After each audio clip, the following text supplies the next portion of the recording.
Assalamualaikum warahmatullahi wabarakatuh. Selamat pagi untuk kalian semua. Semoga hari ini tetap diberi kesehatan agar bisa belajar dengan maksimal.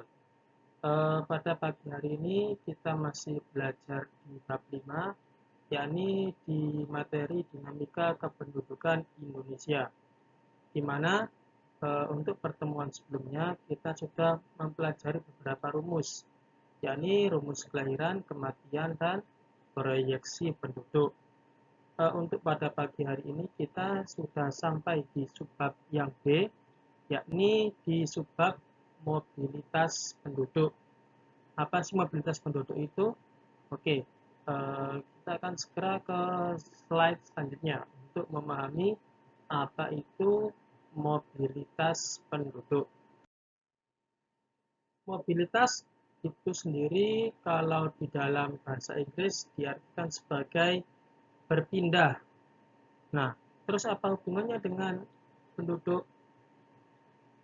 Mobilitas penduduk sendiri artinya adalah perpindahan yang dilakukan oleh penduduk dari satu tempat ke tempat yang lain, baik sementara, waktu yang lama, ataupun menetap.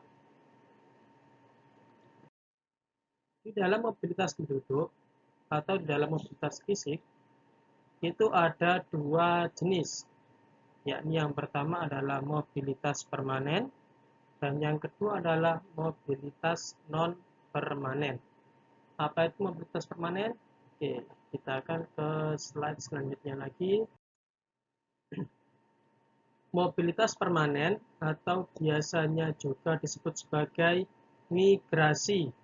Nah, ini sifatnya cenderung untuk menetap. Artinya sendiri dari mobilitas permanen adalah perpindahan penduduk yang melewati batas administratif atau batas politik negara.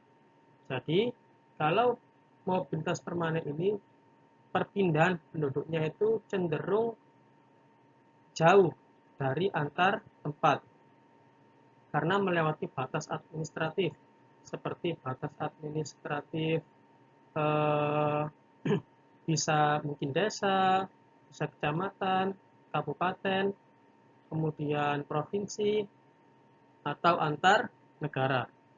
Nah, itu yang dinamakan dengan mobilitas permanen atau disebut juga migrasi. Jadi perpindahannya ini melewati batas-batas administratif. Selanjutnya, yakni ada jenis-jenis dari mobilitas permanen atau migrasi tadi.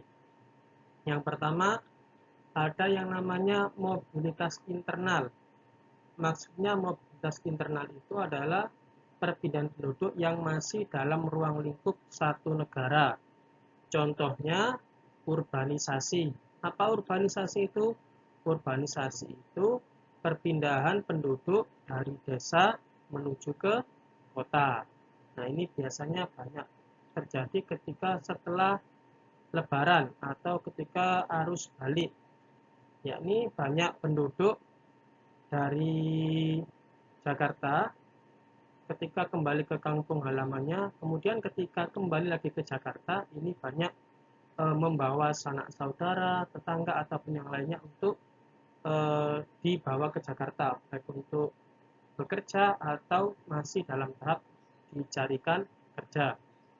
Kemudian juga ada yang namanya ruralisasi. Nah, ruralisasi ini adalah perpindahan penduduk dari kota menuju ke desa. Ada juga yang namanya transmigrasi. Nah, kalau transmigrasi ini perpindahan penduduk antar pulau, tetapi ruang lingkupnya masih dalam satu negara. Misalnya ada penduduk yang awalnya tinggal di Pulau Sumatera, pindah ke Pulau Kalimantan, atau juga ada penduduk yang tinggal di Pulau Papua, kemudian pindah ke Sulawesi. Nah, itu contohnya transmigrasi. Kemudian yang kedua, yakni ada mobilitas eksternal. Eksternal ini yang namanya X itu berarti berada di luar. cakupannya ada di luar negara. Contohnya ada emigrasi, ada imigrasi, dan ada remigrasi. Sekali lagi, kalau mobilitas eksternal ini ruang lingkupnya adalah antar negara.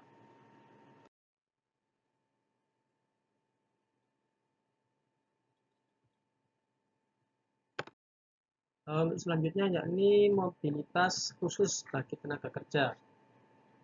Yang pertama yakni ada pekerja yang namanya stayers. Stayers ini merupakan tenaga kerja yang bekerja di lokasi yang sama dengan lokasi tempat tinggalnya.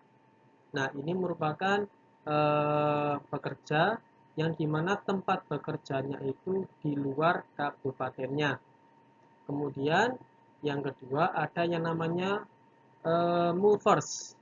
Movers ini merupakan tenaga kerja yang bekerja di lokasi yang berbeda dengan lokasi tempat tinggalnya. Nah, berarti ini bekerjanya itu sudah di ruang lingkup antara tempat tinggal dan tempat si pekerja itu sudah berbeda kabupaten.